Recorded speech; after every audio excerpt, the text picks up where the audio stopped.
Welcome to our YouTube channel, Zest Study.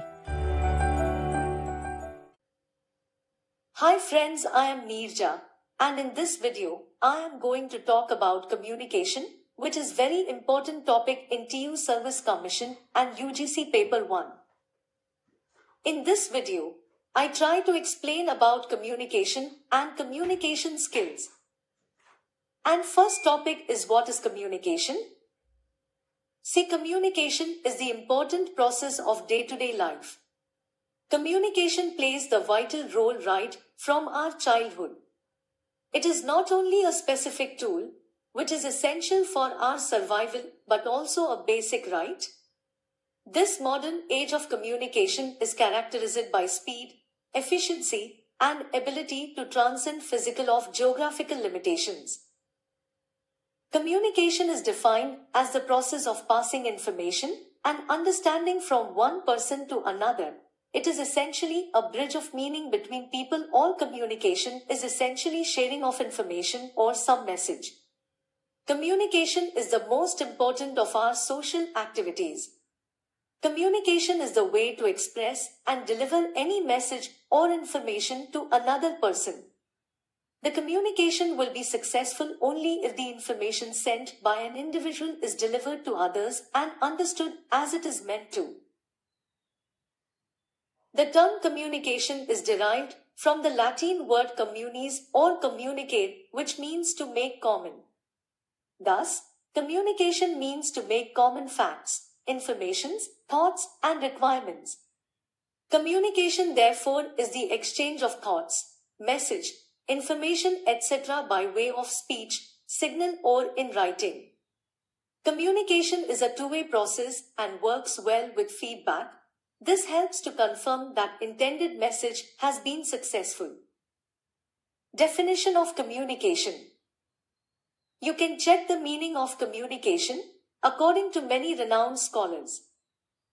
According to Alan Lewis, communication is the sum of all things and one person does when he wants to create understanding in the minds of another. It involves a systematic and continuous process of telling, listening, and understanding. And also in the view of George Terry, communication is an exchange of facts, ideas, opinions, or emotions by two or more persons. You can see also by Peter Little definition. Communication is the process by which information is transmitted between individuals and organizations so that an understanding response results. Now we also see what are communication skills. Communication skills allow you to understand and be understood by others. These can include, but are not limited to, effectively communicating ideas to others, actively listening in conversations, giving and receiving critical feedback, and public speaking. Communication skills are the abilities you use when giving and receiving different kinds of information. Some examples include communicating new ideas, feelings, or even an update on your project. Communication skills involve listening, speaking, observing, and empathizing. It is also helpful to understand the differences in how to communicate through face-to-face interactions, phone conversations, and digital communications like email and social media. How to improve your communication skills? With experience and practice, you can learn and improve communication skills. Start by identifying your strengths and then practice and develop those areas. Ask a close friend or colleague for constructive criticism. It can be hard to know how you are perceived as a communicator. To get an objective opinion, ask a trusted friend for their honest feedback. Understanding your areas of improvement for communication can help you identify what to focus on. Practice improving communication habits. Many communication skills are habits you have developed over time. You can improve those skills by practicing new habits that make you a better communicator. That might include being more responsive to communications when they are sent, reminding yourself to make eye contact, practicing giving positive feedback, and asking questions in conversations. Attend communication skills workshops or classes. There are several online and offline seminars, workshops, and classes that can help you become a better communicator. These classes may include instruction, role play, written assignments, and open discussions. Seek opportunities to communicate. Seek opportunities on and off the job that require you to use communication skills. This will help you improve existing skills and allow you to practice new ones.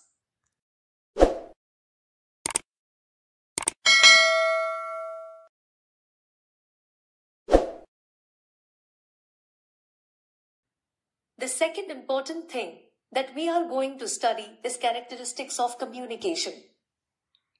From the analysis of above-mentioned definitions, we get the following essential features of communication. 1. It involves at least two persons.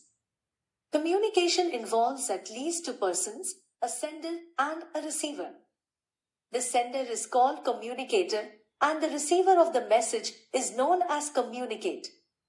A person who speaks, writes or issues some instructions is the sender, and the person for whom the communication is meant or who receives the message is the receiver or communicates.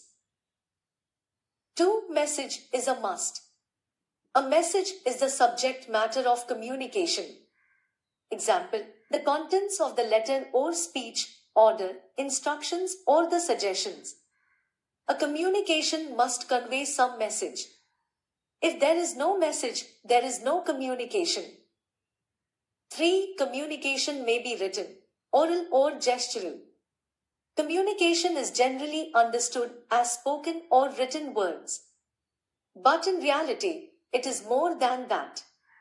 It includes everything that may be used to convey meanings from one person to another, for example, movement of lips, or the wink of an eye or the wave of hands may convey more meaning than even written or spoken words.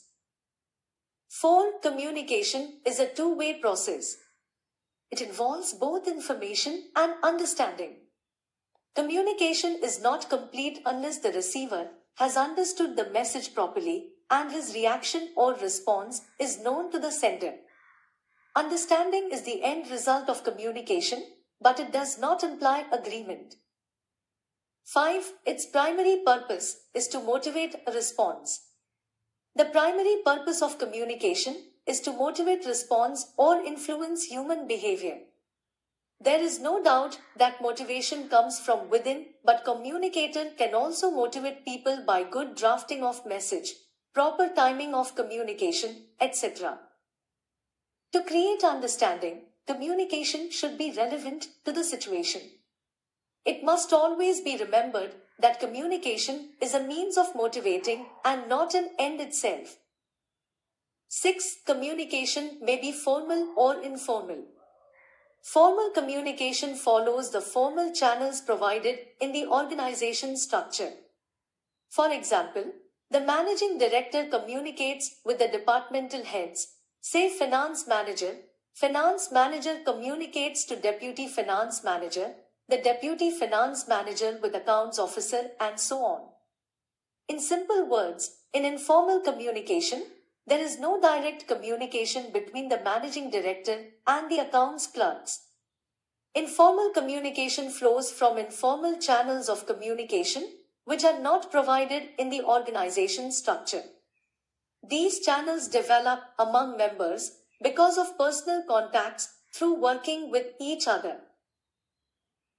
7. It flows up and down, and also from side to side. Communication flows downward from a superior to subordinate, and upward from subordinate to a superior.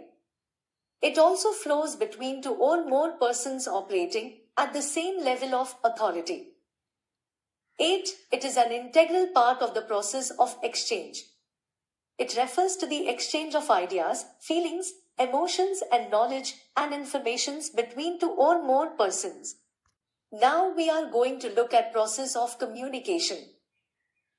Communication is effective when a concise and clear message is delivered well, received successfully, and understand fully. The process of communication has the following distinct components. Communication begins with an impulse or motivation to pass on a message made up of bits of information. In the process of encoding, units of information are selected and organized for transmission. Input is the sum of experiences that build up in the human brain or computer. The output is the encoded message transmitted by the information source, an individual person or group of people. The interpretation of the message is referred to as decoding. Feedback is the response or message that the recipient, decoder, returns to the sender, encoder. Sender. The sender is the person who sends the message. The message may be a thought, idea, symbol, a picture report, or order and postures and gestures, even a momentary smile. The sender is the creator of the message. Message. It is the information the sender needs to convey to the receiver. The data transmitted by words as in speech and write-ups, pictures, signs, or symbols are depending upon the situation. Encoding. Encoding is transforming the message into an appropriate medium, which may be verbal or non-verbal depending upon the situation, space, time, and nature of the message to be sent to the intended receiver. The sender encodes the message into a series of words, symbols, or pictures. Media refers to the channel or medium through which the message is transmitted. The message may be written or oral, and it may be sent via a computer, telephone, cell phone, apps or televisions, etc. Receiver. The receiver is the person or group of person who is receiving the message. He is at the other end of the process. He may be a listener, viewer, or reader.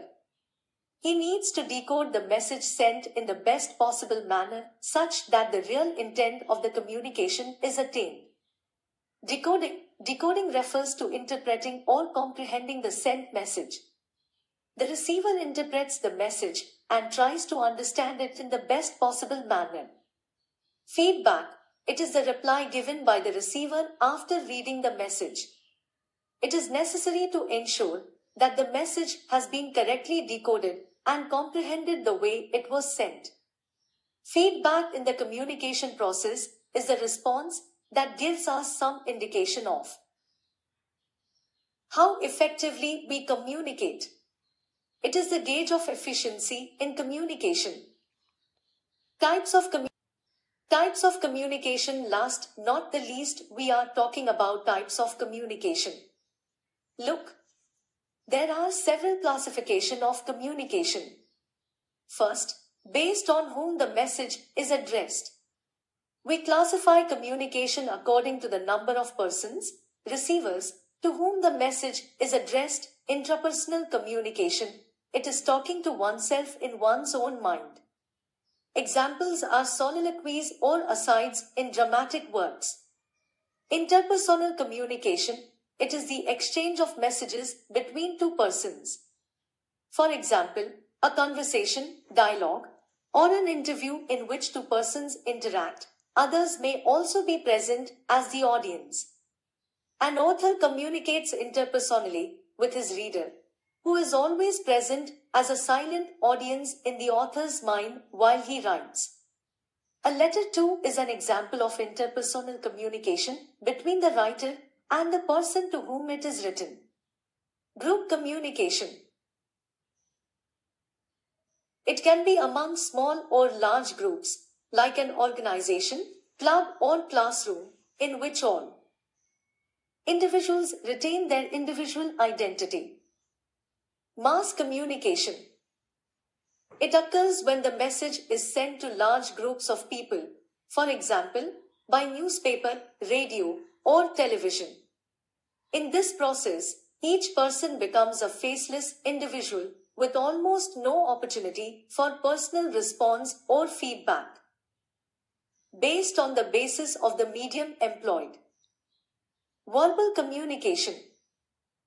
It means communicating with words, written or spoken. Verbal communication consists of speaking, listening, writing, reading, and thinking. It may further be classified as oral or written communication. Nonverbal communication. It includes using of pictures, signs, gestures, and facial expressions for exchanging information between persons. It is done through sign language, action language, or object language. Nonverbal communication flows through all acts of speaking or writing. It is a wordless message conveyed through gestures, sign, movements, action language, and object language, pictures, clothes, and so on. Further, nonverbal communication can be identified by personal space, proxemics, sense of smell, olfactory, and time, chronemics.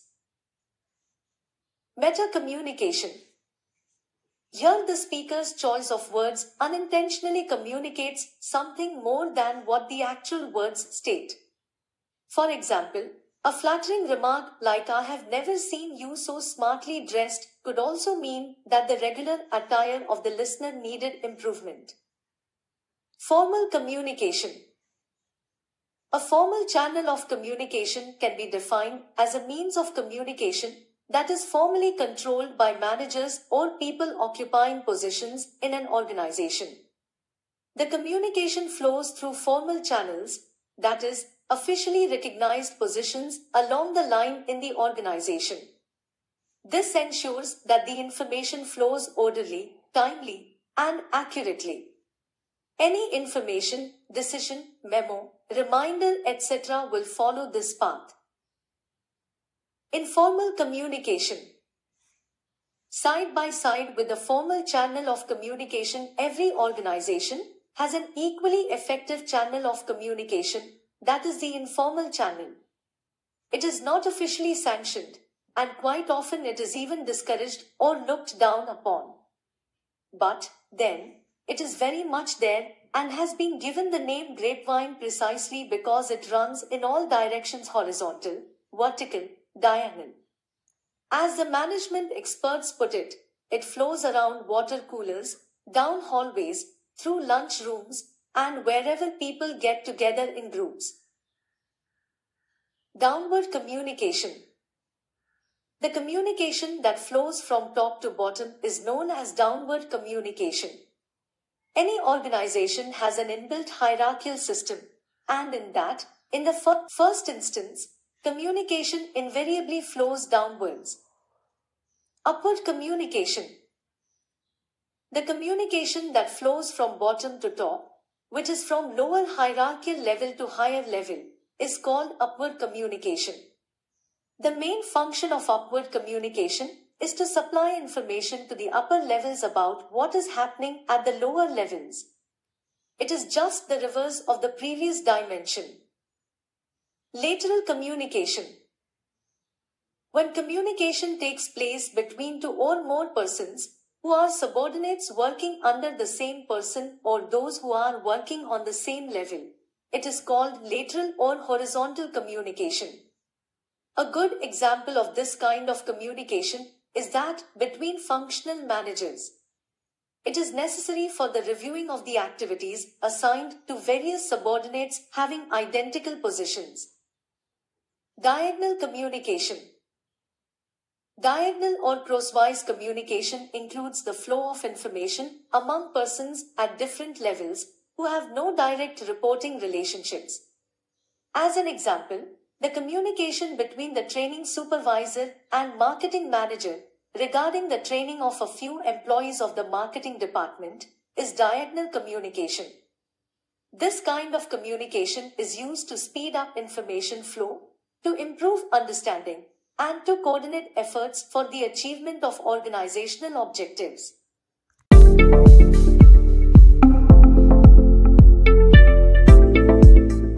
Thanks for watching the video.